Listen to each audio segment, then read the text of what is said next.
So Mammotion did send this for review, but of course, as always, no additional funds were exchanged. We definitely kept it unbiased as always. And you'll definitely see in the end of this video some of the issues that we had.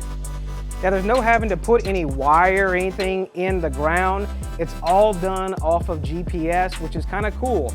You just put it in the app and you walk around the yard, drive it around, and it goes everywhere you want it to go based on the first time you map it. You set your no-go zones, you set your channels, everything. It's pretty simple on the RTK GPS mapping, which is pretty nice compared to some other mowers I've seen.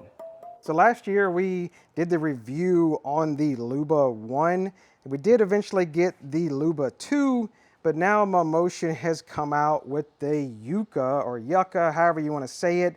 It's definitely a lower cost mower. It's like half the cost compared to the Luba 2. And well, let's see why. Because we've ran all three of them. I still love and use still the Luba 1 to this day. We love it, and the whole neighborhood loves it, seeing the turtle or robot, race car, whatever they want to call it, doing the yard in the front. So the Luba 2, they basically only added this like camera module to it, and then you can, if you really wanted to put like an air tag or the Android tags underneath it, you can. Everything else kind of stayed the same, except they redid the buttons.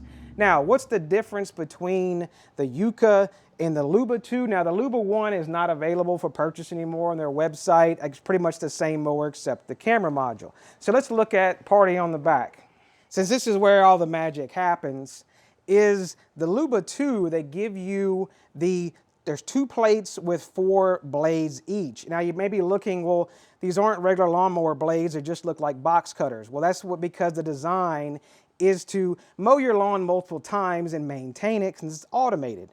Now you'll notice they do have on this double suspension, and then this is also all-wheel drive. So it handles all the inclines, the bumps, going up on the sidewalks and everything, but that's the more expensive mower. So if we jump over to the Yuka one, which is like half the cost, is you can see the little blades, the disc, are a lot smaller. Then there's only 3, they give you a total of 6.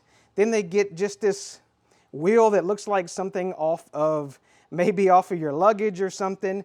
You can replace that wheel, but yeah, it doesn't work as well since it's just 2-wheel drive, and this wheel kind of gets stuck, which we'll show later in some of the videos. So one big difference on the Luba 2, you'll notice on the Yuka it has this knob.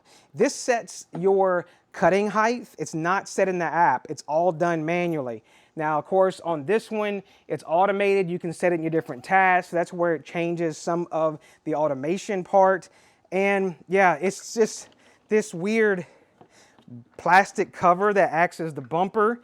It's not like the bumper on the Luba 2, so that's why you're getting that cost savings of like, because these are like, this one's almost double the price of the Yuka 2.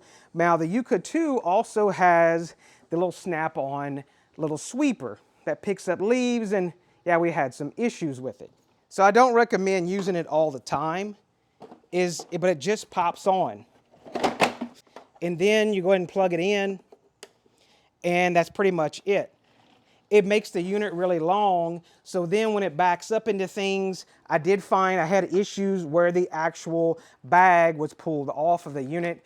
And the kind of cool part is, you can see we have stuff in it right now, but this little part right here will lift up and it will dump the bag in a dumping spot that you set on the map.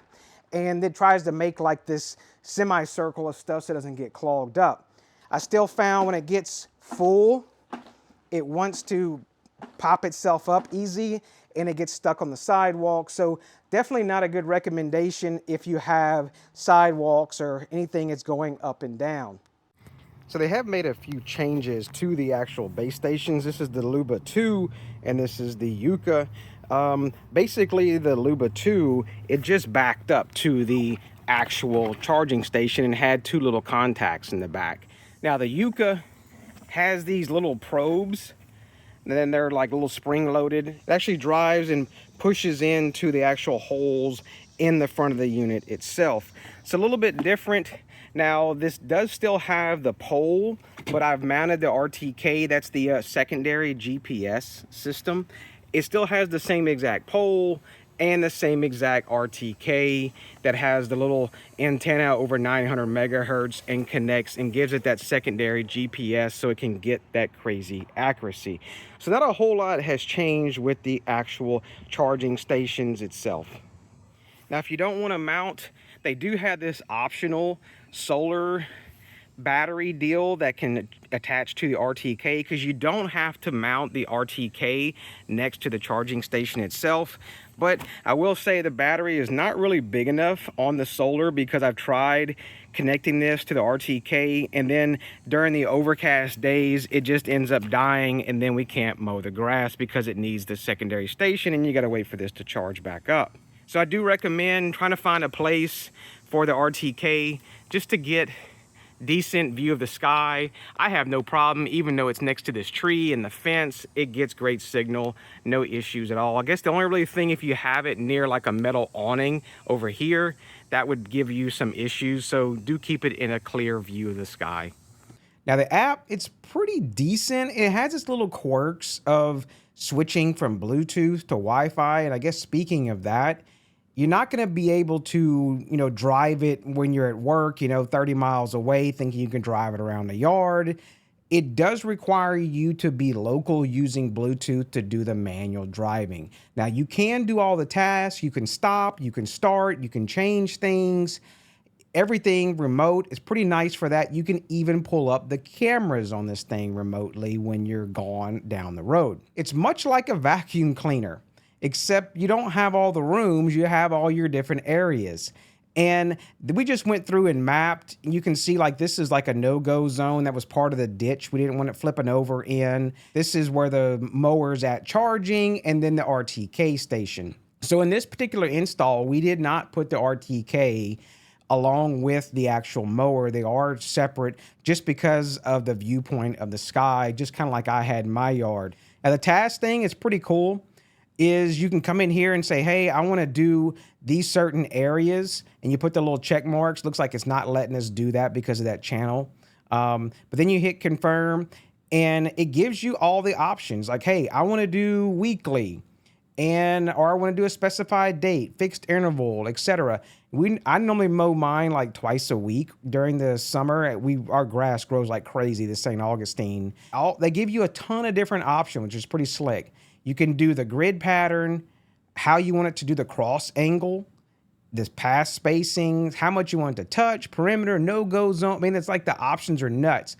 Then the cool part is if you want it to shift the grid at an angle, you can change the cutting angle by changing the little degrees right there. You can even tell it to start at certain progress, which is pretty slick. But you see here how it's drawing the grid patterns. It's showing you exactly how it's going to do things in the yard. So you can go around and play around with all the settings without having to like try it out. And you just go through and hit and say, hey, I want to start and save that as my task. I'm not going to edit their map, but you can come in here and do create and say, I want to do a pattern, drop in a heart to paint a big heart in the yard if you wanted to do that. And you can rotate it. It'd probably be pretty funny to edit his yard and let it draw a big heart in it when he comes home from work to see. It'd be kind of humorous there, but I won't be that mean. So I guess that leads us to, would you buy one? I mean, they're definitely cheaper than one of these, but maybe not as fun at times. Now, this one is like half the cost. Now, they made a lot of compromises to, save all that money. But if you have a simple yard, you don't have sidewalks to go up and down on different terrain, then maybe this one will be for you. You just got to tweak things a little bit and you'll save a lot of cash. But if you got a lot of different terrain issues like I did with the sidewalks and the different things going up and down to get stuck, I would stick with the all-wheel drive, four-wheel drive, whatever you want to call it. It definitely gets the job done a lot better than this unit does, because we just run this and forget about it. This one, I kept having to change, come outside, and then take it off the sidewalk and put it back in the yard. It got very annoying all the time trying to run this in the front yard. And then with the sweeper, I don't recommend the sweeper on this thing. It just misses a lot of stuff. It pulls stuff up. But after you don't get the sweeper, it's a decent mower for the areas. But that'll about do it for this one. We're definitely sticking with this one for most of the yard, and I do appreciate Mammotion for sending these for review. Again, there's no additional funds were exchanged for this. We definitely keep it unbiased as always. And you know the drill, press all them buttons, and y'all take care. Resume working. The robot front wheel lifted. Like, what the hell is it doing? It's just spinning out in the yard because it was so stupid it backed up into the bush and then it got stuck, and now it's been sitting here for several minutes just tearing up the yard, putting big ruts. Did the EcoFlow people program this one?